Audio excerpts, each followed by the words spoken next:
And just like that, it's January and we're back. And we're back. The calendar says, begin again. The internet says, reinvent yourself. The internet says, reinvent yourself. Everyone's raising towards a version of themselves they swear they're gonna love more. And yeah, here I am stumbling on my words and being super Snorlax, sleepy, cozy, not lazy, but resting. Get the word lazy out of your mouth if all you're doing right now is resting. Because what's happening outside? The trees are empty, the sky is heavy, the earth is still. Mother Earth. So no, I'm not starting over, I'm staying.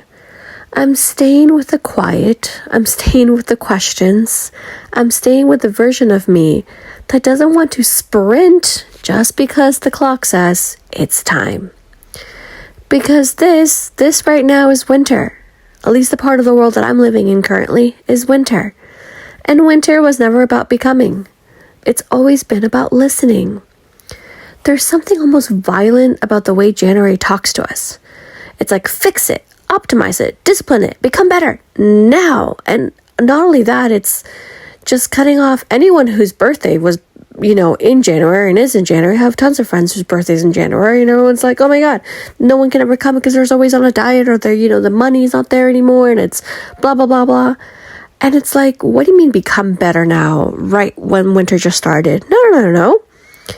Because as if, like Cher would say, as if growth only counts when it's visible, as if rest is something shameful, as if we're machines that can reboot overnight. Excuse me, we're not. Humans are not built like that. We're seasonal beings pretending we aren't. And every year, when I've always tried to force a glow up in the middle of the coldest, darkest part of the year, guess what my body does? It resists. Because it knows something my mind forgets. That this is resting season. It's a natural calendar, for goodness gracious. So before we followed planners and productivity cycles, we followed the land. The natural calendar doesn't start in January. It starts when life actually moves, the natural rhythm. Winter is for conserving energy, for reflecting, for turning inward, for, I would say survival, but we're debating on using survival anymore in our vocabulary, but definitely not for performance. Nothing in nature rushes in winter. Nothing blooms out of pressure. Seeds don't panic underground thinking, oh my God, I should be further along by now. It's already January 1st. It's already January 31st. It's already... No. They wait. They gather strength. They prepare quietly. And that's the part that we've forgotten. That rest is an active phase of growth. Winter asks us to observe. What drained me last year? What nourished me? What do I want to carry forward? And what am I finally ready to release? And not with urgency, but with honesty. So yeah, instead of resolutions, I make agreements with myself. Small ones, gentle ones, the kinds that don't break me when I fail. Drinking water, moving my body, saying no without explaining myself, speaking to myself like someone I love. Because winter doesn't ask for transformation, it asks for care. And isn't there a beauty of that after a full-on fall that we were talking about? Fall forward, remember the series I made? So yeah, care is slow, care is repetitive, care is choosing yourself when no one's watching, especially when no one's watching. And that also leads me to saying two things can be true at the same time, because I actually started this calendar year, holding something complicated once more, because it's always been complicated. Because when it comes to Venezuela, two things can be true at the same time. There can be relief that a change happened. There can be happiness that a change happened. There can be anger about the way it happened and what will that bring. There can be joy and grief layered right underneath it. Or there can be grief and joy layered right underneath it. There can be hope, even if that hope lost its ways years ago and is only now cautiously trying to find its way back. It's bittersweet, it's heavy, it feels like an inner battle that never fully ends with me, because it's different cultures inside me crashing, different timelines, different truths, asking to be all acknowledged at the same time. And sometimes in the middle of all that, I really don't see the bigger picture. I just feel the weight of it. And maybe that's the point. Maybe that's not the point. But also maybe that's the point of this whole thing I'm trying to tell you right now, that winter doesn't rush clarity. It doesn't demand resolution. It just asks us to sit with what is, even when it's really, really freaking uncomfortable. To let these contradictions exist, to let feelings overlap, to stop forcing meaning before it's ready. So instead of trying to label and fix it or wrap it up neatly, I'm letting it be unfinished. Because some seasons aren't for answers, they're for holding the tension and trusting that understanding will come later. So I'm going to weave this into a little bit more of a Stranger Things analogy or character building, or let's just talk about Stranger Things, spoiler free as always, unless I tell you otherwise, but this is clear, spoiler free examples. So yeah, what Stranger Things does beautifully, without making a whole spiel about it, it lets its women be fully human. Brave, yes, but also angry and soft and sharp-tongued and unapologetic. 11 is the most obvious examples of quiet bravery. Her strength isn't just power, it's endurance.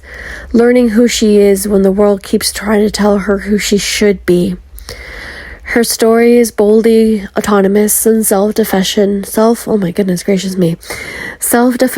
and reclaiming voice after silence.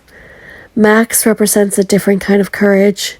She's sarcastic and guarded and independent, the kind of girl who doesn't have to soften herself to be liked.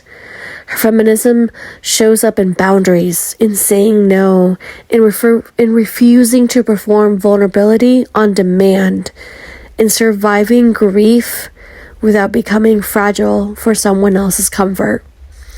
Nancy is the ambition and the backbone. She refuses to be underestimated. She walks into rooms not built for her and takes up space anyway. Her bravery is choosing truth, even when it cost her approval, safety, or ease. Robin brings intellect, wit, and unapologetic difference.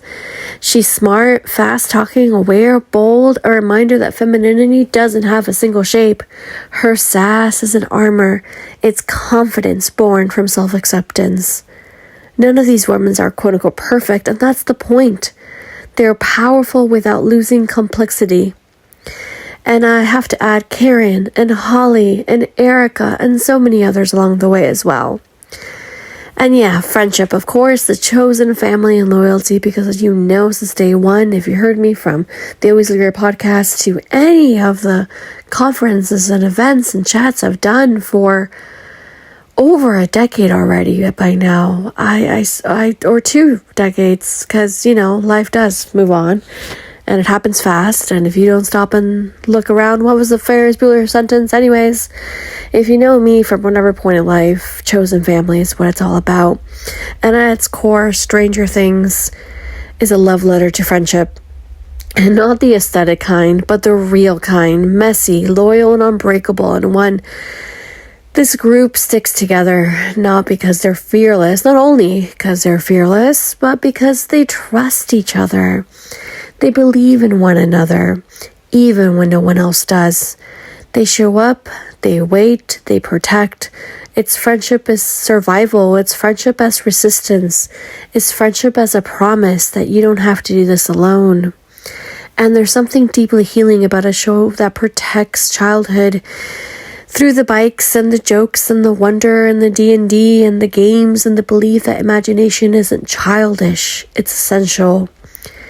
Even as characters grow up, there's an insistence of holding on to curiosity, on not letting the world harden you or harden them too quickly. It's a reminder that growing doesn't mean abandoning joy.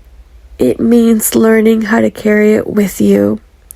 Because your inner child doesn't disappear, it waits for permission. And one of the things I love the most is the growth that in Stranger Things is never instant. Characters change slowly, through mistakes, through loss, through connection. They learn to trust themselves. They learn to trust each other. They learn that bravery doesn't always act or look like confidence. Sometimes it looks like staying. And that kind of growth, it mirrors in real life. It's not linear, it's not aesthetic, it's honest. So yeah, I'm listening to my own inner calendar of life and the seasons. I'm creating a new system. One that honors the seasons and one that allows slowness. One that understands that consistency is softer than discipline and more powerful. I'll grow when it's time to grow. I'll rest when it's time to rest. And if you're feeling behind, if January feels heavy, if you haven't quote unquote started yet, you're not failing. You're just listening. Winter isn't empty. It's preparing you. So be gentle, stay observant, move slowly, and trust that when spring arrives, you won't have to force anything because you'll already be ready. Thank you for being here once more, listening through. Tell me, what are you excited for this 2026? What is something that you're just so over the moon happy and ready to do? Are you resting right now? We got you. Stay tuned for more weekly vlogs. So happy you're here. Till next time. Bye.